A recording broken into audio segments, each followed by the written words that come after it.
మాట్లాడిస్తారో నాకు తెలియదు, కానీ కృష్ణమ్మ ఎవరు? సాయి ప్రసాద్ రెడ్డి కృష్ణమ్మ పోటీ చేశారు. మీరు కబ్జాలు అని అంటున్నారు. కబ్జాలు మీరు కేవలం ఆ విషయాన్ని తెలుసుకొని ప్రెస్ మీట్ పెట్టి మాట్లాడుతున్నారు, కానీ ఆ సాక్ష్యాధారాలు తీసుకొని చూపలేకపోతున్నారని చెప్పేసి ప్రజల్లో ఒక భావన ఉంది మేడం. అది మీరు ఎందుకు చేయలేకపోతున్నారు? 2 ఎకరాలు నాది కబ్జా అయింది. కరెంటే వాళ్ళ పేరు పైన చేంజ్ చేసుకున్నారు. మేడం చెప్పండి, మీ రాజకీయ ప్రస్థానం ఎలా మొదలైంది మేడం? మాది ఇప్పుడు ప్రజెంట్ మంత్రాలయం నియోజకవర్గంలో ఉన్నటువంటి కోసిగి మండలంలో మేము పుట్టి పెరిగిందంతా అక్కడే. నా చదువు అంతా కూడా అక్కడనే ఉంది, కోసిగిలోనే. 6th నుంచి 10th వరకు. 1 to 5th మా ఊర్లో కొల్మన్పేట గ్రామం మాది. కోసిగికి 7 కిలోమీటర్ల దూరం. అక్కడి నుంచి చదువుకుంటూ ఉంటే మా నాన్నగారు రాజకీయాల్లో రాణించేవారు, అంటే ఎక్కువగా క్రియాశీలకంగా ఉండేవాళ్ళు. తర్వాత చదివి ఇక్కడికి వచ్చిన తర్వాత ఇక్కడ కూడా అందరూ రాజకీయ నాయకులతో కలిసి ఉండేవారు, చేసేవాళ్ళు. అనుకోకుండా 2004లో వాల్మీకులకు టికెట్ ఇస్తామని చెప్పడం వలన మా నాన్నగారు మేము ఇస్తామంటే మేము నిలబడతాము అని చెప్పి మా ఇంటికి ప్రతిపాదన రావడం. వాల్మీకులు ఎవ్వరు కూడా మేము నిలబడము అంటున్నారు, ఎందుకు వాల్మీకులకి ఇంత ధైర్యం లేదా అని చెప్పి ఒక ఆయన అంటే, ఇస్తే ఎవరు నిలబడరు, మీరు ఇవ్వండి నేను నిలబడతా అని చెప్పి మా నాన్న ఆ రోజు మాట మీద నిలబడి మేము ఆ రోజు టీడీపీ టికెట్ తీసుకొని ఎమ్మెల్యేగా ఆ రోజు నుంచి నా రాజకీయ ప్రస్థానం మొదలైంది. కానీ అంతకంటే ముందు నుంచి కూడా నేను రాజకీయాలు చిన్నప్పటి నుంచి కూడా చూశాను. ఎందుకంటే మా నాన్న రాజకీయాల్లో ఎక్కువగా పార్టిసిపేట్ చేసేవాడు, బాగా అవగాహన ఉంది రాజకీయం పైన. మేడం ప్రస్తుత రాజకీయాల్లో మేడం మహిళలు పరోక్ష రాజకీయాల్లో పాల్గొంటున్నారు మేడం, వారి మీద మీ స్పందన మేడం? ఇంతకు ముందు 2004-9 కంటే ముందు చాలా తక్కువ స్థాయిలో ఉండేవాళ్ళు రాజకీయం. పరోక్షంగా మీరు అన్నట్టు పరోక్షంగా కూడా చాలా మంది రాజకీయాలు ఉంది, బట్ ప్రత్యక్షంగా రాజకీయాలకు రావడానికి జంకేవాళ్ళు. కానీ ఇప్పుడు చాలా మంది మహిళలు రాజకీయాల్లో రావడానికి ఉత్సాహం చూపిస్తున్నారు. ఎందుకంటే 2004లోనే చంద్రబాబు నాయుడు గారు మాకు 33% రిజర్వేషన్ మహిళలకి మాకు జిల్లాలో 4 సీట్లు ఇచ్చారు 2004లో. అప్పటి నుంచి ఇంకా కొద్దిగా పెరుగుకుంటూ వచ్చింది. బట్ నేను కూడా ఈ జనం కోసం టీవీ తరపు నుంచి నేను మహిళలందరికీ కూడా విజ్ఞప్తి చేస్తున్నాను, ఇది కూడా మిగతా రంగాల్లో ఏ విధంగా ఉందో రాజకీయం అనేది కూడా ఒక రంగమే. దీంట్లో కూడా వచ్చి మన టాలెంట్ని బట్టి ఉంటది, దీంట్లో కూడా వచ్చి మనం ప్రజలకు సేవ చేయొచ్చు. మహిళలందరూ కూడా ఎవరైతే ఇంట్రెస్ట్ ఉన్నారో వాళ్ళందరినీ కూడా, రాజకీయం అంటే అయ్యో అది బురద, దాన్ని మనం చూడలేము, మనం ఇది చేయలేము అని. ఇప్పుడు మేము 20 సంవత్సరాలుగా నేను రాజకీయంలో ఉన్నాను, కానీ మనం వెళ్ళే విధానం బట్టి కూడా ఉంటుంది. ప్రజలకు ప్రత్యక్షంగా సేవ చేసే అవకాశం ఒక రాజకీయంలో మాత్రమే ఉంది. మేడం నా స్ట్రైట్ క్వశ్చన్ మేడం, 2004 ఎన్నికల్లో అప్పటికే 2 సార్లు మాజీ ఎమ్మెల్యే అయినటువంటి మీనాక్షి నాయుడుని కాదని ఏ ప్రతిపాదనతో మీకు ఎమ్మెల్యే టికెట్ ఇచ్చారు అనే ప్రశ్నకు మీ సమాధానం మేడం? యాక్చువల్గా జిల్లాలో ఒక వాల్మీకి ఇవ్వాలని చెప్పి ప్రతిపాదన ఉంది. జిల్లాలో ఎక్కడ ఇవ్వాలి అని చెప్పి అంతా సెట్ చేసిన తర్వాత ఆదోని ఇవ్వాలి అని చెప్పి వచ్చిన తర్వాత ఆదోన్లో వాల్మీకులకి ఇవ్వడం జరిగింది. తర్వాత ఇక్కడ వాల్మీకులు ఎవరు కూడా ముందుకు రాకపోతే మా ఇంటికి ఒక ఆయన వచ్చినప్పుడు ఆయన కంపల్సరిగా వాల్మీకులు నిలబడితే ఇస్తామంటున్నారు, ఎందుకు వాల్మీకులు నిలబడట్లేదు అని చెప్పి అడిగితే మా నాన్న మీరు టికెట్ ఇస్తే మేము నిలబడతామని చెప్పడం. నాకు పెళ్ళి 1 year అయింది అప్పటికి. ఇంకా నన్ను ప్రపోజ్ పెట్టడం వల్ల సరే చదువుకున్న అమ్మాయి, డిగ్రీ చదువుకున్న అమ్మాయి, వాల్మీకుల్లో చదువుకున్న అమ్మాయిలు అప్పట్లో చాలా తక్కువ డిగ్రీ చదువుకునే వాళ్ళు, కాబట్టి బాగుంటుందని చెప్పి అలా రావడం జరిగింది. ఇంకా మీకు అందరికీ తెలుసు వచ్చిన తర్వాత ఏ విధంగా ఉండేది అనేది. మేడం 2004 ఎన్నికల్లో మీ ఓటమికి కారణం అప్పటి ప్రత్యర్థి అయినటువంటి ఎమ్మెల్యే సాయి ప్రసాద్ రెడ్డి గారా, లేక మీ పార్టీ నాయకులే మీ ఓటమికి కారణం అని చెప్పేసి ఆదోని నియోజకవర్గ ప్రజల్లో ఒక భావన ఉంది, ఆ భావనపై మీ అభిప్రాయం మేడం?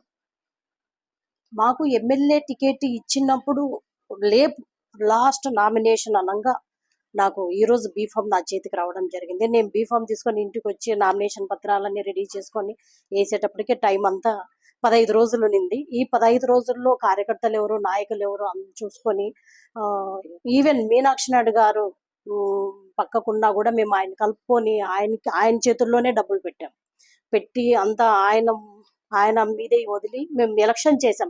ఎందుకంటే కార్యకర్తలు ఎవరనేది తెలియదు, నాయకులు ఎవరనేది తెలియదు. కొత్త క్యాండిడేట్ని ఇవ్వడంతోన ఈ ఇప్పుడు చెప్పేది ఏమంటే ప్రజలందరికీ తెలుసు గుడిసె కృష్ణమ్మ ఏ విధంగా ఓడిపోయిందనేది. ఇప్పటికీ కూడా ఆదోన్లోన రాజకీయం తెలిసిన ఏ వ్యక్తిని కదిపించినా చెప్తారు కృష్ణమ్మ ఏ విధంగా ఓడిపోయింది. ఎందుకంటే అక్కడ MLA present MLA Saiprasad Reddy గారు కొత్త క్యాండిడేటే, నేను కొత్త క్యాండిడేటే. కాబట్టి ఏ విధంగా ఓడిపోయింది అనేది అందరికీ తెలుసు. దానికి తోడు చాలా మంది ఎక్స్పెషలీ టౌన్లోన మాకు ఎవరైతే ఏజెంట్లుగా కూర్చున్నారో వాళ్ళందరూ కూడా 11 గంటలకంతా వెళ్ళిపోయినారు. ఓకే. నిజంగా ఏజెంట్లు వెళ్ళిపోయిన తర్వాత కూడా నాకు 42,200 ఓట్లు రావడం అనేది కూడా రియల్లీ గ్రేట్. అప్పట్లో 11 గంటలకే వెళ్ళిపోయారు ఏజెంట్లు అనే వాళ్ళు, ఎవరు లేరు ఎక్స్పెషల్లీ టౌన్లోన. మీకు ఎప్పుడైనా అనిపించిందా మేడం, ఎందుకు వచ్చాను రా ఈ రాజకీయాల్లోకి, నేను మంచిగా చదువుకున్న మహిళను, ఏదో ఉద్యోగం చేసుకున్నా మంచిగా ఉండేది అని ఎప్పుడైనా మీ జీవితంలో మీకు అనిపించిందా మేడం? చాలా సందర్భాల్లో అనిపించింది. ఎందుకంటే నేను బీసీఏ చేసిన తర్వాత బెంగళూరులో నేను జాబ్ చేసేదాన్ని. బిజినెస్ పెట్టుకోవాలనే ఆలోచన కూడా ఉండింది. మా బ్రదర్ బిజినెస్ చేస్తారు చెన్నైలోన. అలాంటి బిజినెస్ ఫామ్ చేసి, ఎందుకంటే నేను 3 years అన్న దగ్గరే ఉన్నాను, నేర్చుకున్నాను ఏ విధంగా ఎట్లా చేయాలనేది. అది చెయ్యాలని చెప్పి మేము టైం కూడా June 14th టైం కూడా ఫిక్స్ చేసుకున్నాం ఆ బిజినెస్ ఓపెన్ చేయడానికి. మేము ఇల్లు సర్చింగ్ లో ఉన్నాం ఆ టైంలో. చంద్రబాబు నాయుడు గారు పిలిచేటప్పుడు నేను, మా హస్బెండ్, మా తమ్ముడు ముగ్గురం కలిసి బిజినెస్ ప్లాన్ చేయాలని చేశాం. ఇల్లు సర్చింగ్ లో ఉన్నాం, అంటే ఆఫీస్ కమ్ ఇల్లు మాదిరిగా సర్చింగ్ లో ఉన్నాం. సడన్ గా నేను అమ్మ దగ్గరికి రావడం, ఇక్కడ నుంచి మేము వెళ్ళిపోవడం, అది అనుకోకుండా వితిన్ సెకండ్స్ లో అవి జరిగిపోయినాయి, ఫ్రాక్షన్ ఆఫ్ సెకండ్స్ లో జరిగిపోయినాయి. కానీ అది తలుచుకుంటే మేబీ నేను బిజినెస్ చేసింటే ఇంకా బాగుండేది. అనవసరంగా రాజకీయాలు, ఎందుకంటే రాజకీయాల్లో తట్టుకోవడం అనేది ఆషామాషిగా కాదు. ఎక్స్పెషల్లీ లేడీసు ఇంట్లో అన్ని చేసుకుని బయటకు వచ్చి బయట ప్రపంచంలో బయట ప్రజలతో మాట్లాడి అంటే లేడీస్కి ఉన్నంత ఓపిక జెంట్స్కి ఉండదు. కానీ ఇవన్నీ చేసుకొని బయటకు రావాలి, అది కూడా ఒక బీసీ మహిళ. ఇప్పుడు మామూలుగా వాళ్ళ కోడల్లో వాళ్ళ కూతుర్లో రాజకీయాల్లో వస్తారు, కానీ ఒక బీసీ మహిళ ఇంత తట్టుకొని, అందరినీ తట్టుకొని బయటికి వచ్చి రాజకీయం చేయడం అనేది చాలా కష్టము. అయినా కూడా ఈ 20 సంవత్సరాలుగా, అంటే రేపు 24 వస్తే నాకు 20 సంవత్సరాలు కంప్లీట్ అవుతుంది. ఈ 20 సంవత్సరాలుగా నన్ను ఇంతగా, అంటే గుడిసె కృష్ణమ్మ, గుడిసె ఆది కృష్ణమ్మ అంటే ఇంత ఇదిగా నన్ను ఇప్పటికీ ప్రజలందరూ కూడా గుర్తు పెట్టుకున్నారంటే నిజంగా ప్రజలందరికీ కూడా, నాయకులకు, కార్యకర్తలకు, ప్రజలందరికీ కూడా నా ధన్యవాదాలు తెలుపుకుంటున్నాను. ఎందుకంటే ఆదోన్లో ఒకటే కాదు, జిల్లా వైడ్గా కూడా నేను వాల్మీకి రిజర్వేషన్ పోరాట సమితి ద్వారా మొత్తం స్టేట్ వైడ్గా కూడా తిరిగాను. అదేవిధంగా ఫుడ్ కమిషన్ మెంబర్గా ఇచ్చినప్పుడు స్టేట్ వైడ్గా కూడా ప్రతి జిల్లా నేను చేశాను. ఇంత గుర్తింపు వచ్చిందంటే చంద్రబాబు నాయుడు గారికి థ్యాంక్స్ చెప్పుకోవాలి. మేడం, మీ కుటుంబ నేపథ్యం గురించి ఒకసారి మా జనం కోసం న్యూస్ వీక్షకులు ఒకసారి తెలియజేయగలరా మేడం? మా నాన్నగారు బేసిక్గా వ్యవసాయదారుడు. మాది కొల్మన్పేట గ్రామము, కోసిగికి 7 కిలోమీటర్ల దూరంలో ఉంటుంది. నాది చదువంతా కొల్మన్పేట కోసిగిలోనే. తర్వాత కోసిగి 10th వరకు అయిన తర్వాత ఆదోని ఇంటర్మీడియట్ ఇక్కడే గర్ల్స్ కాలేజీలో చదివాను. మా నాన్నగారు వ్యవసాయం కాబట్టి పూర్తిగా వ్యవసాయ కుటుంబం ఇదే మాది. తర్వాత ఇంకా పిల్లల చదువు కోసం అని చెప్పి ఇంకా మేము ఇక్కడ ఆదోనికి షిఫ్ట్ అవ్వడం, అంటే మా చదువు కోసం మా నాన్నగారు ఆదోనికి షిఫ్ట్ అవ్వడం, ఇక్కడ నుంచి ఇంకా అప్పటి నుంచి ఇక్కడే ఉన్నాం. 95లో మేము షిఫ్ట్ అయ్యాము ఆదోనికి, మా ఫ్యామిలీ. తర్వాత నాకు 2 అన్నలు, 5 మంది అక్కలు, ఒక తమ్ముడు, మేము మొత్తం 9 మంది. చాలా పెద్ద ఫ్యామిలీ మాది, చాలా పెద్ద ఫ్యామిలీ. చాలా సందడిగా ఉండేది చిన్నప్పుడు. అంటే రైతు కుటుంబం అంటే ఎలా ఉంటది, ఎప్పుడు ఎద్దులు, ఎనుములు, ఈ తర్వాత అన్ని బర్రెలు అవి ఇవితోనే మేము సమయం గడిచాము. చాలా హ్యాపీగా జరిగింది 10th వరకు. చాలా చాలా ప్రశాంతమైన జీవితం. ఇంటర్లో ఏ గ్రూప్ మేడం మీరు? నేను ఇంటర్లో బైపీసీ. అంటే బయాలజీ డాక్టర్ స్టూడెంట్. యాక్చువల్ గా నేను డాక్టర్ అవ్వాలని రత్నం కోచింగ్ సెంటర్ నెల్లూరులో నేను 1 year కోచింగ్ కూడా తీసుకున్నాను. బట్ అన్ఫార్చునేట్లీ నాకు సీట్ రాలేదు. ఇంకా దాంతోనే నేను చెన్నైలో మా బ్రదర్తో సీట్ రాకపోయేటప్పటికే నాన్న అక్కడ చెన్నైలో పెట్టారు. అక్కడ మెడ్రాస్ యూనివర్సిటీలోన నేను బీసీఏ డిగ్రీ చేశాను. పూర్తి చేశారు? బీసీఏ డిగ్రీ చేశాను. ఓకే మేడం, యువగళం యువగళం పాదయాత్ర ఆదోని నియోజకవర్గంలో జరిగింది మేడం. మీ కార్యకర్తల్లో ఎలాంటి నూతన ఉత్సాహాన్ని నింపింది మేడం యువగళం పాదయాత్ర? చాలా. ఎందుకంటే లోకేష్ గారు కుప్పం నుంచి స్టార్ట్ చేసినప్పుడు చాలా విమర్శలు వచ్చాయి సార్ పైన, లోకేష్ సార్ పైన. ఆయన అది ఇది చేస్తాడా లేదా అని చెప్పి. బట్ ఎప్పుడైతే చిత్తూరు దాటామో అనంతపురం ప్రభంజనం, అనంతపురం తర్వాత కర్నూలు ఇంకా బాగా సూపర్ ఇదైపోయింది, చాలా సక్సెస్ అయింది. ముఖ్యంగా బీసీలు ఎక్కువగా అనంతపురం నుంచి ఆయనకు సపోర్ట్ చేసుకుంటూ వచ్చారు. ఈ ఆదోనికి వచ్చేటప్పటికి చాలా అసలు కని విని ఎరగని రీతిలోన ఆయన ప్రోగ్రామ్ సక్సెస్ అవ్వడం అనేది చాలా హ్యాపీగా ఉంది. ఎక్స్పెషల్లీ అన్ని రోజులు స్తబ్దుగా ఉన్న కార్యకర్తలు, నాయకులు కూడా అంతకుముందే బాదుడే బాదుడే కార్యక్రమం జరిగింది. ఆ బాదుడే బాదుడే కార్యక్రమం అయిన తర్వాత నారా లోకేష్ గారి యువగళం ప్రతి ఒక్కరికి ఒక నూతన ఉత్తేజం కల్పించిందనే చెప్పాలి.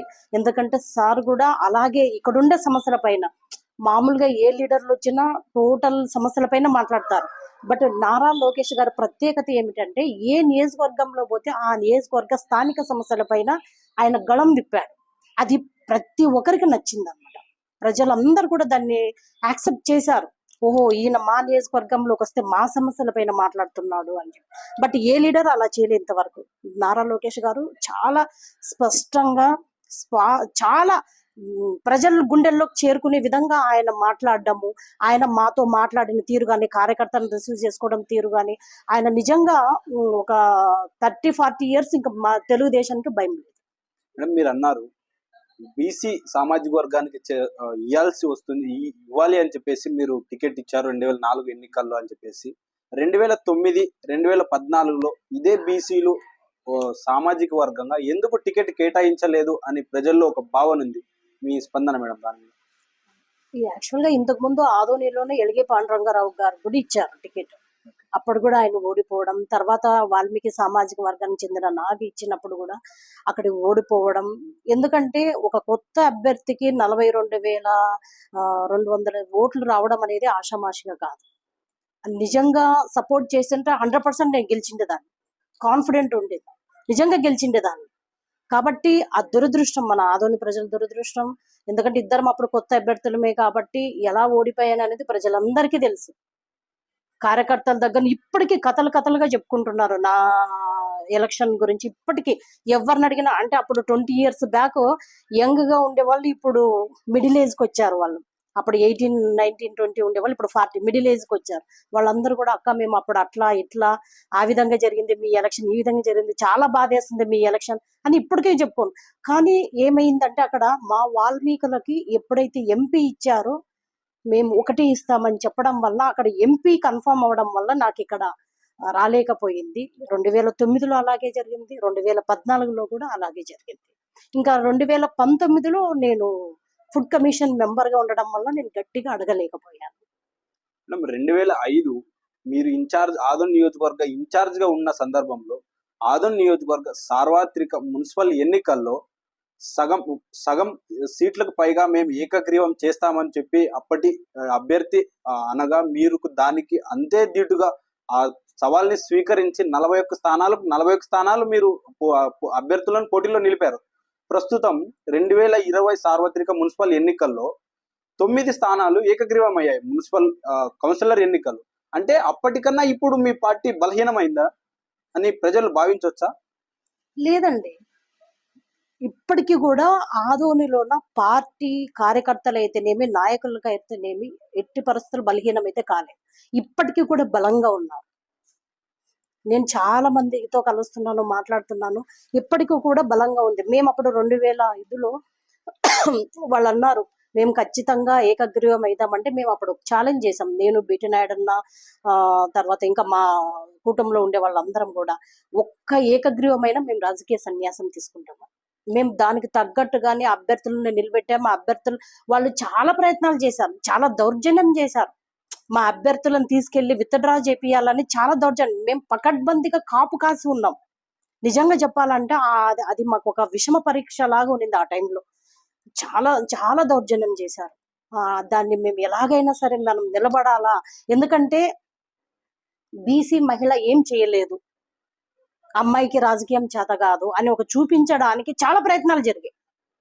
అది తిప్పి కొట్టాలని చెప్పి మేము అందరం కూడా ఫైట్ చేసి ఎవరిని కూడా మేము ఇది ఏకగ్రీవం కానీయకుండా చేసాం.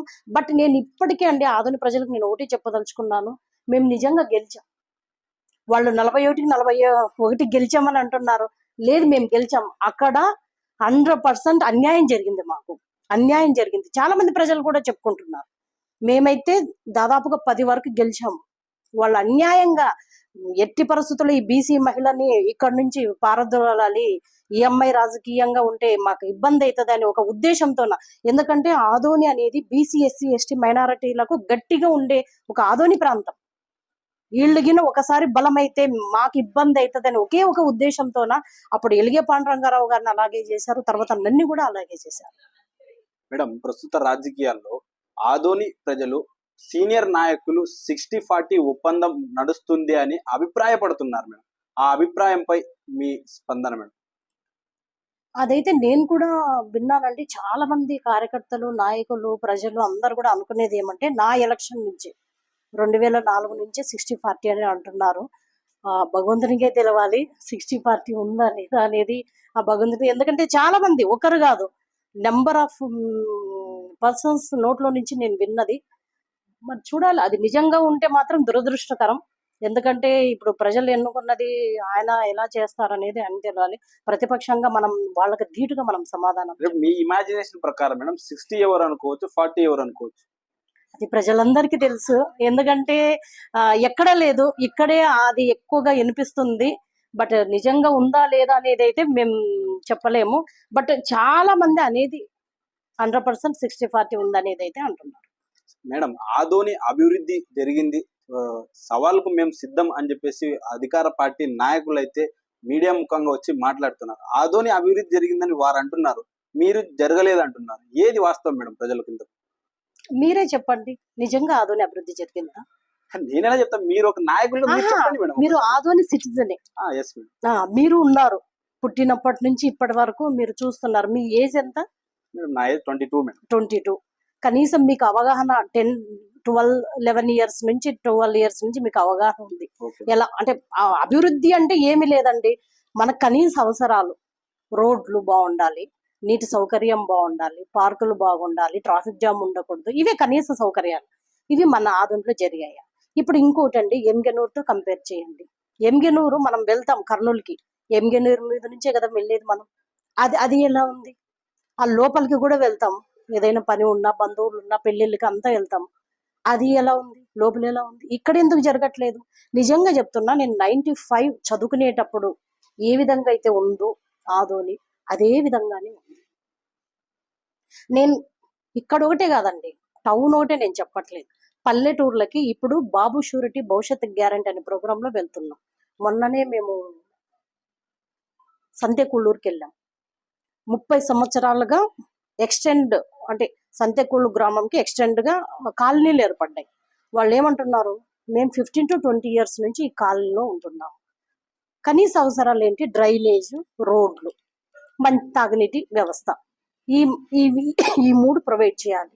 కానీ మొన్న మేము వెళ్ళినప్పుడు మమ్మల్ని నిలదీశారు, మీరు ఇప్పుడు వస్తున్నారు, హామీలు ఇస్తున్నారు, వెళ్తున్నారు, మాకు ఈ కనీస అవసరాలు తెచ్చి. ఇక్కడ ఒకటే కాదు, మొన్న ఎమ్మెల్యే గారే స్వయంగా ఫోటో చూశాను నేను, బల్లేకల్లో నడిచేటప్పుడు ఆ మురుగునీరు అక్కడ నిల్చొని ఆయన మాట్లాడుతున్నాడు, ఫోటో అన్ని పేపర్లో వచ్చింది, యూట్యూబ్ ఛానల్లో కూడా వచ్చింది. అక్కడ తాగునీటి పైపు ఆ మురుగు కాలువలో పోతుంది. అది అభివృద్ధి అంటారండి? ఇట్లాంటివి చెప్పుకుంటూ పోతే చాలా. అసలు ఆదోనిని సెకండ్ ముంబై అనేవాళ్ళు. ఇప్పుడు ఏమైంది? ఉన్న ఫ్యాక్టరీలు క్లోజ్ అయిపోయినాయి. కనీసం క్లోజ్ అయిన ఫ్యాక్టరీలు కనీసం వాళ్ళతో మాట్లాడి, అంటే టోటల్ గా ఇప్పుడు భూములతో సహా మొన్ననే ఒకటి టోటల్ గా చేసేసారు. అంటే కొంతమంది కార్మికులకు డబ్బులు ఇవ్వలేదని వాళ్ళకు కూడా ఇప్పించేసారు. ఇంకా 3 ఫ్యాక్టరీలు క్లోజ్ అయినట్టు, టోటల్ గా క్లోజ్ అయినట్టు. ఇప్పుడు కనీసం ఎమ్మెల్యే గారు మేమేమంటున్నామంటే, అసెంబ్లీలోనూ ఒక్కరోజైనా 15 సంవత్సరాలుగా మీరే ఎమ్మెల్యేగా ఉన్నారు. 2004లో ఉన్నారు, 2014లో ఉన్నారు, 2019లో ఉంటున్నారు. ఈ 3 టర్మ్స్ మీరు ఏం చేశారు? మీరు ఏం అభివృద్ధి చేశారో చూపించండి. ఏదైనా అంటే మేము ఏదైనా మాట్లాడితే ఇప్పుడు ప్రతిపక్ష హోదాలో ఉండి మేము అడుగుతాం, క్వశ్చన్ చేస్తాం. కానీ మీరు చెప్పవలసిన బాధ్యత మీ పైన ఉంది. అంతేగాని మేము క్వశ్చన్ చేసినప్పుడల్లా ఎవరినో పెట్టి కమ్యూనిటీని పెట్టి తిట్టించడం కాదు. ఇంకొకటి ప్రతిసారి నేను మీ జనం కోసం న్యూస్ ద్వారా నేను ఒకటి వాళ్ళకి క్లారిటీ ఇవ్వాలనుకుంటున్నాను. కృష్ణమ్మకు ఏ హోదా ఉంది, కృష్ణమ్మ ఏ దీంతో మాట్లాడుతుంది, అసలు కృష్ణమ్మకు అడిగే అర్హత ఉందా అనేది ప్రతిసారి వస్తుంది. నిజంగా కార్యకర్తలు సాయిప్రసాద్ రెడ్డి గారు ఏ విధంగా వాళ్ళతో మాట్లాడిస్తారో నాకు తెలియదు. కానీ కృష్ణమ్మ ఎవరు? సాయిప్రసాద్ రెడ్డి కృష్ణమ్మ పోటీ చేశారు. ఆ రోజు నా పైన నెగ్గాడు ఆయన. నేను కాకపోతే ఇంకెవరు అడగాలి? నాకు అర్హత చాలదా? ఎవరైనా మన సిటిజన్ ఎవరైనా అడగొచ్చు, ఎమ్మెల్యేని ఎవరైనా నిలదీయచ్చు. దానికి అర్హతతో పని లేదు. మనం పౌరుడు, ఈ ఆదోని పౌరుడు. నేను నీకు ఓటేశాను, నువ్వు ఈ పని చేయలేదు అడిగే అర్హత ప్రతి పౌరునికి ఉంది. అంతేగాని అర్హత ఉండాలి. వాళ్ళు ఏ రకంగా మాట్లాడతారో నాకైతే అర్థం కావట్లేదు. వాళ్ళకు రాజకీయాలు తెలియదు, ఏమీ తెలియదు. ఊరికే జస్ట్ రావడం, కౌంటర్ ఇవ్వాలి కాబట్టి ఏదో ఒకటి మాట్లాడడం, కౌంటర్ వేయడం, వెళ్ళిపోవడం. కాబట్టి ఆదోనిని ఈరోజు తాగునీటి సమస్య ఉంది. ఎందుకంటే మొన్ననే చూసాం మనం 104 బసాపురం ట్యాంక్, ఎస్ఎస్ ట్యాంక్ మళ్ళీ అది లీకేజ్ అయితే మరీ దాదాపుగా 70-80 లక్షలు పెట్టి మళ్ళీ చేస్తున్నారు. అప్పుడే 2.5 కోట్లు పెట్టారు. అదొకటి. తర్వాత రోడ్లు, డ్రైనేజీ వ్యవస్థ ఎక్కడ చూసిన ఇప్పుడు ముస్లిమ్స్ వార్డ్స్ చూడండి, చాలా చోట. ఈ రోజు నేను అక్కడ ఒక చోటకి వెళ్ళాను, ముస్లిం వార్డుకి. ఎంత స్మెల్ అంటే ఆ డ్రైనేజీ కానీ అన్ని కానీ అసలు ఎక్కడ కానీ. నిజంగా చెప్తున్నాను, అభివృద్ధి అంటే స్వచ్ఛంగా ఉండాలి. ఆ ప్రాంతం స్వచ్ఛమైన దీంతో ఉండాలి. కానీ ఎక్కడ రోడ్లు బాగాలేవు, డ్రైనేజీ వ్యవస్థ సరిగలేదు, నీళ్లు కూడా దాదాపుగా వీక్లీ వన్స్ వదులుతున్నారు. కనీస అవసరాలు ప్రజలు ఇప్పుడు పార్కులు చేయాలి, పార్కులు 2-3 ఉన్నాయి అంతే. ఇట్లాంటివి చాలా చేయాలి అభివృద్ధి పనులు. ఇవేమి పట్టించుకోకుండా ట్రాఫిక్. ఈ రోజు మీరు చూడండి, గత 2 నెలల నుంచి ఎంతమంది చనిపోతున్నారు? చిన్న చిన్న పిల్లలే పాపం, 14-15 సంవత్సరాల వాళ్ళే ఎక్కువ మంది చనిపోతున్నారు. బైపాస్, తీరని కోరిక బైపాస్ మన ఆదోనికి. కాబట్టి ఇవన్నీ ఉన్నాయి. ఆయన ఏదన్నా అంటే వాళ్ళతో మాట్లాడించడం, ఏ కమ్యూనిటీ మాట్లాడితే ఆ కమ్యూనిటీ వాళ్ళతో మాట్లాడించడం, వాళ్ళని బెదిరించడం. మొన్ననే ఇంకోటి కూడా చూసాం, స్వయంగా ఎమ్మెల్యే గారే చెయ్యి ఇలా చూపించి నేను ఎమ్మెల్యే హోదాలో ఉన్నాను కాబట్టి ఇప్పుడు నేనేం చేయలేదు. తప్పు. అసలు ఎవరండి మీరెవరు బెదిరించడానికి? అంటే బీసీ మహిళ అంటే అంత చులకనా మీకు? మీరు చేసిందే కదా నేను మాట్లాడింది. అందరికి తెలుసు, ఆదోన్లోనే ప్రతి ఒక్కరికి తెలుసు అసలు మీరు ఏం చేస్తున్నారు అనేది. అదే నేను క్వశ్చన్ చేశాను. ఎలా బెదిరిస్తారండి? ప్రజలు చూస్తూ ఉన్నారు, 100% ఆదోని ప్రజలు గమనిస్తున్నారు. ఇంకొకటి, ఆదోన్లోన అభివృద్ధి జరగలేదు, 3వ వ్యక్తి కావాలని బలంగా కోరుకుంటున్నాం. ఈరోజు ప్రతి వ్యక్తిని మనం కదిలించిన 3వ వ్యక్తి రావాలి. ఆదోని అభివృద్ధి జరగాలంటే 3వ వ్యక్తి రావాలనేది బలంగా ఉంది. కాబట్టి వీళ్ళు బెదిరించినంత మాత్రాన ఏం కాదండి. నేను కూడా 20 years నుంచి రాజకీయాలు, మహిళలకు ఏం చేస్తారులే అనుకున్నారు చాలా మంది. కానీ ఖచ్చితంగా రాజకీయాలు మహిళలు అనుకుంటే ఏదైనా సాధించగలుగుతారండి. ఒక ఇందిరాగాంధీ చూసాం మనం, ఎంత పవర్ఫుల్ లేడీ. మన దేశానికి ఆమె ప్రధానమంత్రిగా ఉన్నింది. ఆడోళ్ళని, లేడీస్ని తక్కువ అంచనా వేయకూడదు. ఏదైనా ఉంటే మేము స్పష్టంగా నీతి నిజాయితీగా మాట్లాడతామండి. ఇప్పుడు నేను ఇంకోటి కూడా నేను ఛాలెంజ్ చేస్తున్నాను. ఇప్పుడు ఇద్దరం ఒకేసారి పోటీ చేసాం, వాళ్ళలాగా మేము పంచాయతీలు చేయం, కబ్జాలు చేయం, మేము నీతి నిజాయితీగా ఉన్నాం. నేను 2004లో నా ఆస్తులు ఎంత నేను మొన్ననే కూడా చెప్పాను, ఇప్పుడు కూడా చెప్తున్నాను. ఊరంతా మందికి తెలుసు మీరు ఏ విధంగా చేశారు. మీరు మాట్లాడి దాన్ని లేదు నేను చేయలేదు అంటే ఎవ్వరు తిక్కవాళ్ళు కాదు. ఆధునిక ప్రజలైతే చాలా తెలివైన వాళ్ళు. ఎందుకంటే వాళ్ళకి తెలుసు ఎలక్షన్ టైంలో నాకు ఏం తీర్పు ఇవ్వాలనేది వాళ్ళకి తెలుసు. మేడం, మీరు కబ్జాలు అని అంటున్నారు. కబ్జాలు మీరు కేవలం ఆ విషయాన్ని తెలుసుకొని ప్రెస్ మీట్ పెట్టి మాట్లాడుతున్నారు, కానీ ఆ సాక్ష్యాధారాలు తీసుకొచ్చి చూపలేకపోతున్నారని చెప్పేసి ప్రజల్లో ఒక భావన ఉంది మేడం. అది మీరు ఎందుకు ఇది చేయలేకపోతున్నారు? నేను నా దగ్గరకు ఒక ఇద్దరు ముగ్గురు వచ్చారు. మాట్లాడతాను, అది కబ్జా చేశారని చెప్పి ఇద్దరు ముగ్గురు వచ్చారు. నేను అన్నాను మనం ప్రెస్ మీట్ పెట్టి మాట్లాడదామంటే వాళ్ళు భయపడుతున్నారు. నిజంగా భయపడుతున్నారు. చాలా మంది, వాళ్ళు ఒకటే కాదు, చాలా మంది కూడా. ఇంకొకటి నిన్న కూడా ఒకటి విన్నాను నేను. ఎవరో ఒకరు సైట్ అమ్ముతున్నారంట. అది అబద్ధమో నిజమో కాదు, బట్ నా దృష్టికి వచ్చింది. నాకు పర్సంటేజ్ కావాలని అంటున్నారు. అంటే ఎంత భయపడిస్తున్నారంటే, ఒక ఎగ్జాంపుల్ చెప్తున్నానండి. ఇది కబ్జా గురించి భయపడిస్తున్నారు కదా. ఒక స్మాల్ ఎగ్జాంపుల్. ఒక 2 years, 1.5 year బ్యాక్ మాకు గోనేగండ్లలోన నాకు వాల్మీకి విగ్రహ ప్రతిష్టాపన ఉంది. పోతూ పోతూ ఒక వైసీపీ కార్యకర్త, మా వాల్మీకి ఆయన, నేను కూడా వస్తానక్క వాల్మీకి ప్రోగ్రామ్ కదా అంటే, రా అని చెప్పి నా బండిలో ఎక్కించుకొని పోయినా. అందరం కలిసి వెళ్ళాం. వాల్మీకి విగ్రహ ప్రతిష్టాపన అయింది, వచ్చేసాం. వచ్చి నేను పడుకున్నా. నాకు 3 గంటలకు ఫోన్ చేశాడు. పడుకొని లేసాను. ఏమన్నా ఫోన్ చేసావంటే, ఇట్లా ఎమ్మెల్యే సాయిప్రసాద్ రెడ్డి ఫోన్ చేసి తిట్టాడక్క నీతో పాటు వచ్చినందుకు. అంటే ఒక మా వాల్మీకి కార్యక్రమం, అది పార్టీ కార్యక్రమం కాదు. అంటే ఆ పార్టీ ఈ పార్టీ వాల్మీకులు కలవకూడదా? అంటే నేను చెప్తున్నాను, ఎగ్జాంపుల్ చెప్తున్నాను. దీనికే తిట్టిన ఆయన. ఇంకొకటి, నా బర్త్డేకి వైసీపీ కార్యకర్త, అంటే అతను నాకు చాలా క్లోజ్. మేము వాల్మీకి రిజర్వేషన్ పోరాట సమితిలో మేము కలిసి పనిచేసాం అందరం. అతను నా బర్త్డేకి వస్తే ఆయనకు కూడా ఫోన్ చేసి, ఎట్లా పోతివి నువ్వు ఆమె బర్త్డేకి అంటే, కనీసం మా సొంత కార్యక్రమాలు, మా పర్సనల్ కార్యక్రమాలకు కూడా వచ్చిన దానికి కూడా నువ్వు తెలుసుకొని ఫోన్ చేసి బెదిరిస్తున్నావంటే, ఇంకా కబ్జా చేసినవి ఇంకెంత బెదిరిస్తుంటావు? చాలా మంది అంటున్నారు, మీ దగ్గరకు వస్తే మమ్మల్ని అయిపోయింది ఇంకా మా కథ, ఇన్ని రోజులు ఓపిక పట్టాం, ఇంకొక 4 నెలలు ఓపిక పడతాము. చాలా మంది నా దగ్గర, 2-3 నా దగ్గరకు వచ్చారు. చాలా మంది నాకు ఫోన్లు చేసి చెప్పారు, అమ్మ మేము రాలేము. స్వయంగా ఒక ఫోన్ చేసి మాట్లాడినాడు, 2 ఎకరాలు నాది కబ్జా అయింది, కరెంటే వాళ్ళ పేరు పైన చేంజ్ చేసుకున్నారు. మామూలుగా పండిస్తామని చెప్పి కరెంటే చేంజ్ చేసుకున్నారు వాళ్ళ పేరు పైన. భూమి వీళ్ళ పేరు అంటే కరెంట్ వేరే వాళ్ళ పేరు పైన చేంజ్ చేసుకున్నారు. ఇట్లా చాలా మందితో మాట్లాడారు. అంటే అట్లయితే ప్రెస్ మీట్ పెడతాము అంటే, వద్దమ్మా మాకే, అంటే అంత భయం క్రియేట్ చేశారు. ఆదంలోన ఎమ్మెల్యే గారు 3 సంవత్సరాలు 3 పర్యాయాలుగా ఉండి ప్రజల్లో, ఆదోని ప్రజల్లో భయం అనేది క్రియేట్ చేశారు. మేము ఒక్కటే చెప్తాం ఆదోని ప్రజలకి, దయచేసి భయపడొద్దండి. ఏం చేస్తారు? ఏం చేయలేరు, ఎవ్వరు కూడా ఏం చేయలేరు. అది ఇప్పుడు ప్రజలు రూపాయి తీసుకొని కూడబెట్టుకొని వాళ్ళ పిల్లల పెండ్లుకో, వాళ్ళ ఫ్యూచర్కో కొంటారు. ఆ భూమిని కబ్జా చేస్తుంటే ఇంతకంటే అన్యాయం ఏముంది? ఇంతకంటే దరిద్రం ఏముంది? ఇంత నీవు కబ్జాలు చేసుకొని ఏమైతావు? కనీస అవగాహన ఉండాలి కదా.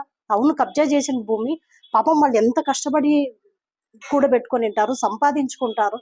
అదేమి కాకుండా ఎక్కడ పడితే అక్కడ, ఎక్కడ ప్రాబ్లం క్రియేట్ ఉంటే అక్కడ వెళ్ళి నువ్వు కబ్జా చేసుకుంటూ పోతే తెలియదు ఆదోని ప్రజలకి. మీరు చెప్తున్నారు ప్రతిసారి, ఇప్పుడు కూడా ఈ వీడియో చూసిన తర్వాత కూడా 100% ప్రెస్ మీట్ పెడతారు. ప్రతిసారి చెప్తున్నారు మేము కబ్జా చేయలేదు అని. ఎందుకు వస్తుంది? నిప్పు లేనిదే పొగ రాదు. ఓకే మేడం, మదిరే భాస్కర్ రెడ్డి గారితో రాజకీయ స్నేహం ఎలా ఉంది మేడం మీకు ప్రస్తుతం? బాగుందండి. నాకు పార్టీలో అందరితో బాగుంది. ఇన్ఛార్జి గారితో బాగుంది, ఏంతో బాగుంది, అందరితో బాగుంది. యువగళం పాదయాత్ర సందర్భంలో మీరు అంతా ఏకతాటిగా ఉండి, చంద్రబాబు నాయుడు గారు ఆదోనికి రోడ్ షో ద్వారా వచ్చిన తనంతరం మీ కార్యాచరణ భాస్కర్ రెడ్డి వర్గానిది వేరే, మీది ఇండివిజువల్ గా చేస్తున్నారు అని మీ పార్టీ నాయకులే ఒక బాధను వ్యక్తం చేస్తున్నారు. ఇది ఎంతవరకు వాస్తవం మేడం? అంటే నేను ఫాస్ట్గా వెళ్ళిపోతున్నా ప్రజల్లోకి వెళ్ళాలి అని చెప్పి. దాంతోన ఇంకా అన్న వాళ్ళు మేమందరం కూడా కలిసి పనిచేసాము.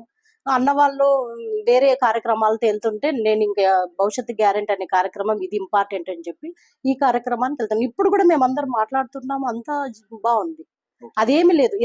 ఇప్పుడు ఒకటండి, నా ఉద్దేశం ఏమంటే, నేను 100% టికెట్ ఆశిస్తున్నాను. యాజ్ ఏ బీసీ మహిళగా ఖచ్చితంగా నాకు టీడీపీ టికెట్ ఈసారి నాకు ఖచ్చితంగా వస్తుందని ఒక ఆశతోన. ఎందుకంటే ఆదోని ఉమ్మడి జిల్లాలోన బీసీ మహిళ ఎవరు లేరు, నేనే ఉన్నాను ఏకైక వాల్మీకి మహిళగా. కాబట్టి ఈసారి వస్తుందని ఒక ఆశ ఉంది. చంద్రబాబు నాయుడు గారు నన్ను ఆశీర్వదిస్తారని ఒక ఆశతో నేను టౌన్ మొత్తము, నియోజకవర్గం మొత్తం పర్యటిస్తున్నాను. బాబు షూరిటీ భవిష్యత్తు గ్యారంటీ ప్రోగ్రామ్ కూడా నేను ప్రతి ఇంటికి వెళ్తున్నానండి. ప్రతి ఇంటికి వెళ్ళి ఆ గడపకి వెళ్ళి ఏమేమి మేము హామీ ఇచ్చాం, సూపర్ 6 మేనిఫెస్టో గురించి వివరించి వాళ్ళతో మాట్లాడి వాళ్ళ సాధక బాధకాలన్నీ వింటున్నాం. నాకు ఒక 50-60 ఇండ్లు నాకు 2 hours పడుతుంది. ఓకే మేడం, 2024 ఎన్నికల్లో టీడీపీ అభ్యర్థి మీరు అని ఫిక్స్ అని ప్రజలు భావించవచ్చా మేడం? 100% అండి. ఎందుకంటే నేనైతే గట్టిగా అధిష్టానంకి అయితే చెప్పాను, ఈసారి నేను ఎట్టి పరిస్థితుల్లో పోటీ చేయాలి, మీ ఆశీర్వాదం అంతా అని కూడా చెప్పాను. యాజ్ ఏ బీసీ వాల్మీకి మహిళగా నాకు ఈసారి అవకాశం కల్పిస్తారని ఆశిస్తున్నాను. చంద్రబాబు నాయుడు గారు ఆశీర్వాదం ఉంటుందని నమ్మకంతోన నేను ప్రజల్లోకి వెళ్తున్నాను. ప్రజలకు ఇవన్నీ వివరించి ఇక్కడ ఎట్టి పరిస్థితుల్లోన ఆదోనిలోన టీడీపీ జెండా ఎగరవేయాలి. టీడీపీ ఎందుకంటే గత 3 సార్లుగా మేము ఓడిపోతూ ఉన్నాం. 2004లో ఓడిపోయాం, 9లో గెలిచాము, 14, 19లో కూడా ఓడిపోయాం. ఈసారి 2024లో ఎట్టి పరిస్థితుల్లో టీడీపీ జెండా ఎగరవేయాలి. దీంతో పాటు ఇప్పుడు మాకు జనసేన కూడా కలిసింది కాబట్టి అందరం కలిసి కూడా టీడీపీ జెండా ఎగరవేస్తామని ఆశిస్తున్నాము. ఇప్పుడు జనసేన టీడీపీ పొత్తులో ఏపీలో పోటీ చేస్తున్నారు మేడం, ఈ పొత్తును మీరు ఎలా చూస్తారు మేడం? 100% మార్పు అయితే ఉందండి. ఎందుకంటే కోస్తా ఆంధ్ర అటు సైడ్ అంతా కూడా జనసేన ప్రభావం బాగుంది. వైజాగ్, అదేవిధంగా గుంటూరు అటు సైడ్, నెల్లూరు అటు సైడ్ అంతా కూడా ప్రభావం అయితే బాగా ఉంది. ఈ టీడీపీ జనసేన పోటీ చేస్తే 100% మేము గవర్నమెంట్ ఫామ్ చేసే అవకాశం ఉంది. పొత్తులో భాగంగా జనసేనకు కూడా కాస్త కూస్తో ఇక్కడ ఎడ్జ్ ఉందని చెప్పేసి ఆ పార్టీ నాయకులు భావిస్తున్నారు. పొత్తులో భాగంగా జనసేనకు టికెట్ కేటాయిస్తే మీ కార్యాచరణ ఏమైనా మార్పులో ఉంటుందా, లేక పనిచేసే యోచనలో మీరు ఉన్నారు? ఇక్కడ మా అధిష్టానం చంద్రబాబు నాయుడు గారండి. పొత్తులో భాగంగా ఒకవేళ జనసేనకి ఇస్తే 100% సపోర్ట్ చేస్తాం. ఎందుకంటే ఇదే ఫార్ములా రాష్ట్రం అంతా ఉంటది. ఈ ఆదోనిలో మాత్రమే సపరేట్ గా ఉండదు కాబట్టి అక్కడ మా వాళ్ళకి ఇస్తే వాళ్ళు సపోర్ట్ చేస్తారు, మా వాళ్ళకిస్తే మేము సపోర్ట్ చేయాలి. ఇదే ఫార్ములాతోనే మేము రాష్ట్రం అంతా కూడా పొత్తు పెట్టుకున్నాం. కాబట్టి ఇక్కడ జనసేనకు వస్తే 100% నేను సపోర్ట్ చేస్తానండి. ఎందుకంటే టీడీపీ జనసేన ఉమ్మడిగా మేము కలిసి వెళ్తున్నాం కాబట్టి ప్రతి అభ్యర్థిని గెలిపించుకునే బాధ్యత ప్రతి కార్యకర్త తీసుకోవాలి, నాయకులు తీసుకోవాలి. ఎందుకంటే ఈరోజు జగన్మోహన్ రెడ్డి పరిపాలనలో అన్ని వర్గాలు ఈరోజు చాలా చాలా బాధకు గురవుతున్నాయి. ప్రతి వర్గం, ఈ వర్గం హ్యాపీగా ఉంది అని చెప్పుకోవడానికైతే లేదు.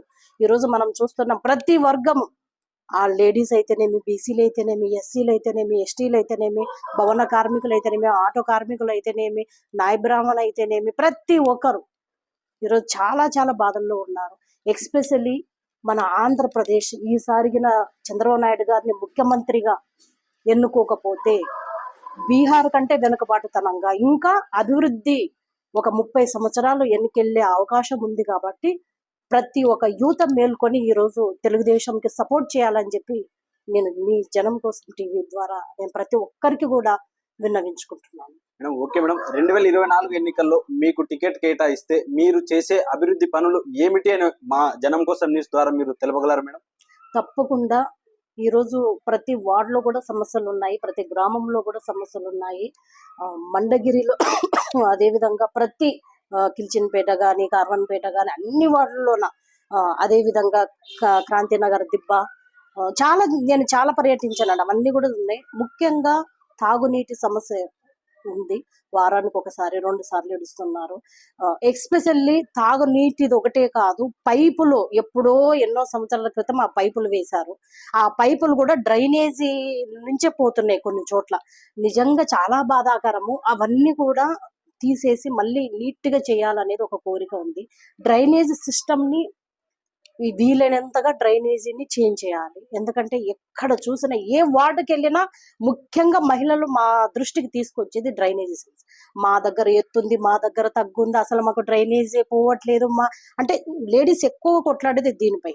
ఇది అదేవిధంగా ఇంకా చాలా మంది, నిజంగా చెప్తున్నాను, అర్హులైన ప్రతి ఒక్కరికి అన్ని ఇచ్చామని చెప్పి జగన్మోహన్ రెడ్డి గారు, సాయిప్రసాద్ రెడ్డి గారు గొప్పగా చెప్పుకుంటున్నారు. కానీ చాలా మంది అర్హులైన వాళ్ళకి రాలేదన్నమాట. కొన్ని పెన్షన్ స్కీమ్ అయితేనేమి, అదేవిధంగా కొన్ని స్కీమ్స్ వాళ్ళు తీసుకోలేదు. ఏమంటే వాలంటీర్కి చెప్పామని అంటున్నారు. వాలంటీర్ మండగిరిలోన నిజంగా ఆ అబ్బాయికి మతిస్థిమితం ఉంది, 12 సంవత్సరాలు ఉంటుందేమో. ఆమెను అడిగితే మా ఇన్ని దాదాపుగా 4 సంవత్సరాలు అయింది, నేను వేరే దగ్గర నుంచి వచ్చాను, ఇప్పటి వరకు మాకు. మరి వాలంటీర్ ఏం చేస్తున్నట్టు? అదే విధంగా సంతెకొల్లూరులో కూడా 2 వృద్ధులు, ఒక మగతను, ఆయనకు 75 సంవత్సరాలు ఉంటాయి, ఆయనకి పెన్షన్ రాలే. ఇట్లా మేము జస్ట్ కొన్ని చోట్ల తిరిగినవి ఉన్నాయి, ఇంక చాలా చోట్ల అట్లాగే ఉన్నాయి. అర్హులైన వాళ్ళకి సంక్షేమ పథకాలు చాలా మందికి అందట్లేదు. మరి వాలంటీర్ 50 ఇండ్లకు ఉన్నప్పుడు వాళ్ళు ఎందుకు గుర్తించట్లేదు? నేను ఇక్కడ ఒకటే చెప్పదలుచుకున్నాను. జగన్మోహన్ రెడ్డి గారు ప్రతి సమావేశంలోన, ప్రతి మీటింగ్లోన మేము కులం చూడం, మతం చూడం, పార్టీ చూడము, ప్రతి ఒక్క పేదవానికి, అర్హులైన వాళ్ళకి మేము అన్ని సంక్షేమ పథకాలు అందిస్తామని అంటున్నారు. ఎక్కడ అందిస్తున్నారు? అంతా అబద్ధం, అంతా అబద్ధం. మొన్న ఇందిరానగర్ పోయాను, చాలా మందికి ఇండ్లు లేవు. చాలా మంది అడుగుతున్నారు, అమ్మ మాకు ఇల్లు రాలేదు. మళ్ళీ జగనన్న కాలంలో ఎందుకు అడగలేదు అంటే ఎవరు పట్టించుకునే వాళ్ళు లేరమ్మ మాకు వాళ్ళు. మా గవర్నమెంట్ లో చాలా మంది ఎక్కడైతే వాళ్ళకి స్థలం ఉందో అక్కడే చాలా మంది నిర్మించుకున్నారు. కానీ జగనన్న కాలనీ అని చెప్పి ఎక్కడో ఇచ్చి అక్కడ ఇంతవరకు. ఇంకొకటి అండి, ఆదోనిలోన టిట్కో ఇండ్లు మా హయాంలోన 4700, అంటే దాదాపుగా 5000 ఇండ్లు ఉంటే ఇప్పటి వరకు ఎందుకు బెనిఫిషరీకి ఇవ్వలేదు? ఎందుకు వెళ్ళలేదు బెనిఫిషరీస్? అంత వేల కోట్ల రూపాయలు డబ్బులు పెట్టి కట్టిస్తే అవి పగుళ్ళు వచ్చాయి. ఎందుకు ఇవ్వలేదు వైసీపీ గవర్నమెంట్? ఇక్కడ ఉండే సాయి ప్రసాద్ రెడ్డి గారు ఇచ్చి అక్కడ కనీస అవసరాలు తీరిస్తే కదా అక్కడ పోయి ఉండడానికి. ఎందుకు పట్టించుకోవట్లేదు? పేదవాళ్ళంటే అంత చులకన? మరి కులం చూడం, మతం చూడం, పార్టీ చూడం అనే వ్యక్తి ఈ రోజు వాలంటీర్లు ద్వారా అంతా చేస్తున్నాడు అంటున్నారు. మరి వాలంటీర్లు పట్టించుకోలేదా? పార్టీ పట్టించుకోలేదా? లేదంటే వాలంటీర్లు ఇచ్చినా కూడా స్థానికంగా ఉండే ఎమ్మెల్యే గారు అవన్నీ పక్కన పెట్టారా? చాలా సమస్యలు ఉన్నాయండి. వాళ్ళు మాకు అన్ని చేరుతున్నాయి మా పథకాలని చెప్పుకుంటున్నారు, కానీ చాలా చాలా సమస్యలు. ఇప్పుడు ఆదోన్లోన కపటి రోడ్డు చూడండి, అదే విధంగా ఇక్కడే మొన్ననే ఇది నాగనాథన్ హల్లి రోడ్డు చూడండి, మొన్ననే జనసేన వాళ్ళందరూ వెళ్ళి అక్కడ చేశారు, ధర్నా చేశారు. ఒకసారి వెళ్ళి చూడండి ఎంత దారుణంగా ఉన్నాయో రోడ్లు. మా గవర్నమెంట్ లో ఇచ్చిన రోడ్లే ఇంతవరకు ఈ గవర్నమెంట్ లో రోడ్లే రాలేదు. వచ్చినా కూడా చాలా తక్కువగా వచ్చి. మా గవర్నమెంట్ లో చేసిన అభివృద్ధి మేము మంచి ఉంది. అన్నా క్యాంటీన్, ప్రతి ఒక్క పేదవానికి అన్నం పెట్టే అన్నా క్యాంటీన్ ఈరోజు అన్యాయంగా తీసేశారు. అదే విధంగా ఎవరైనా చనిపోతే డబ్బులు ఇచ్చేవాళ్ళు, చంద్రన్న బీమా పథకం అని పేరు చేంజ్ చేసుకో, అదే పథకం కంటిన్యూ చేయొచ్చు కదా. అన్నా క్యాంటీన్ ఈరోజు మెడ్రాస్ రాష్ట్రంలోన స్టాలిన్ గారు అమ్మ క్యాంటీన్ అనే పేరుతో, జయలలిత పేరుతోనే అమ్మ క్యాంటీన్ అని, అది అట్లే పేరు మార్చకుండా ఆయన అలాగే కంటిన్యూ చేస్తున్నాడు. నీవెందుకు కంటిన్యూ చేయలేకపోయావు? నువ్వు జగనన్న క్యాంటీన్ పెట్టుకోవచ్చు కదా, పేదవాళ్ళకు పట్టాడు అన్నమే కదా. అంటే ఒక వినాశకరమైన సీఎం ఉండడం వల్ల ఈరోజు రాష్ట్రం అనేది చాలా వెనక్కి వెళ్ళిపోయింది. ఈరోజు చూడండి, కర్నూలు పశ్చిమ ప్రాంతం, మొన్ననే మేము సబ్ కలెక్టర్ గారికి అందరికి వినతి పత్రం ఇచ్చాం.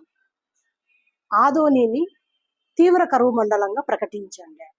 మన ఆదోనిని మోడరేట్ కరువు మండలంగా ప్రకటించారు అధికారులు, స్థానిక ఎమ్మెల్యే గారు. ఆ మోడరేట్ కరువు మండలంగా ప్రకటిస్తే జస్ట్ మనకు ఇన్సూరెన్స్ ఒకటి వస్తుంది. అదే తీవ్రమైన కరువు మండలంగా ప్రకటించింటే ఆదోనిని మనకు ఖచ్చితంగా కరువు డబ్బులు వచ్చేవి. ఈరోజు స్టేట్ వైడ్ గా 400 మండలాలు కరువు మండలాలుగా ఉంటే జగన్మోహన్ రెడ్డి గారు నిద్రపోయి లాస్ట్ లోనే 103 మండలాలే పెట్టాడు కరువు మండలాలుగా. ఆయన ఏం చేస్తున్నట్టు జగన్మోహన్ రెడ్డి గారే? మళ్ళీ ఈయన గట్టిగా ఒత్తిడి తెచ్చి ఆదోనిని కూడా కరువు మండలంగా పెట్టించాల్సింది కదా.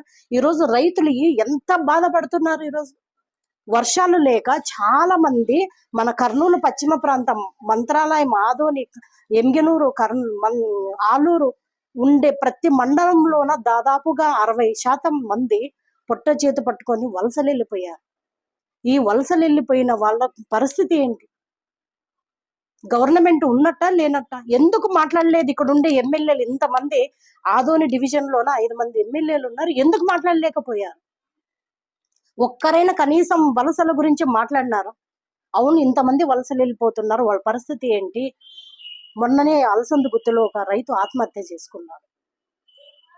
వాళ్ళకి ఎవరు బాధ్యత వహించాలా?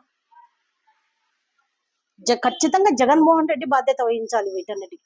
వాళ్ళతో పాటు చదువుకునే పిల్లలు కూడా ఈ రోజు చదువు మధ్యలో ఆపేసి వాళ్ళ అమ్మ నాన్న వెంట వెళ్ళిపోయారు. వాళ్ళకి హాస్టల్స్ పెట్టొచ్చు కదా, సీజనల్ హాస్టల్స్ పెట్టి ఇక్కడనే చదివించచ్చు కదా.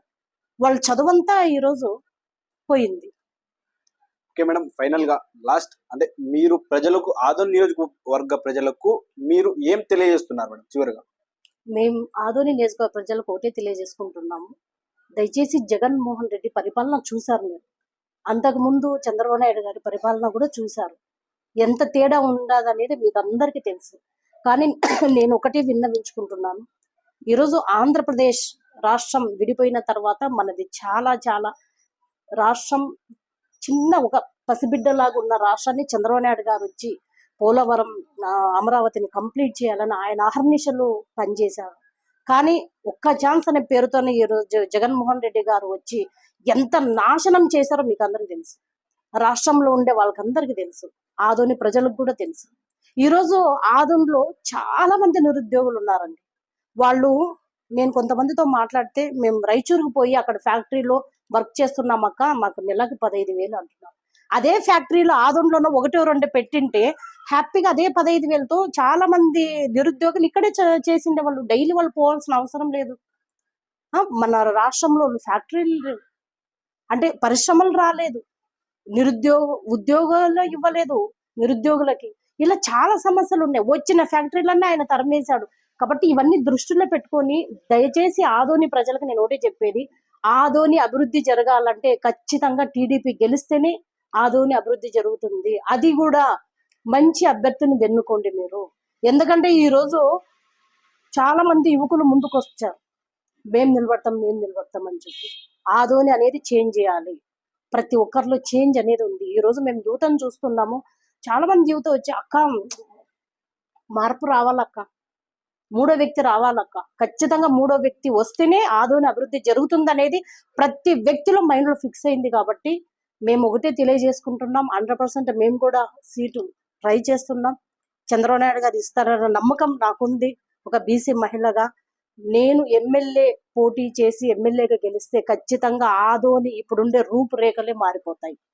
100% రూపురేఖలే మారిపోతాయి. ఎందుకంటే ఒక లేడీ రాజకీయాల్లోకి వచ్చి ఏమేమి చెయ్యాలో అనేది అందరికీ తెలుసు.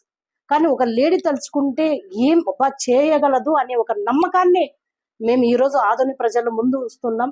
ఖచ్చితంగా నన్ను నమ్మండి, నన్ను ఆశీర్వదించండి.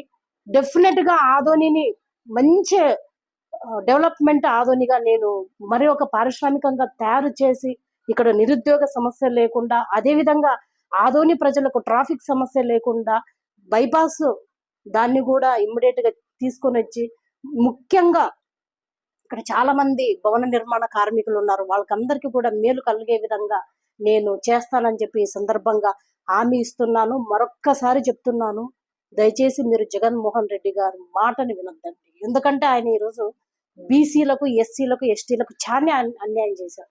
ఈరోజు 56 బీసీ కార్పొరేషన్ ఏర్పాటు చేసి ఒక్క లోన్ కూడా ఆయన బీసీలకు ఇవ్వలేని పరిస్థితిలో ఉన్నాడు.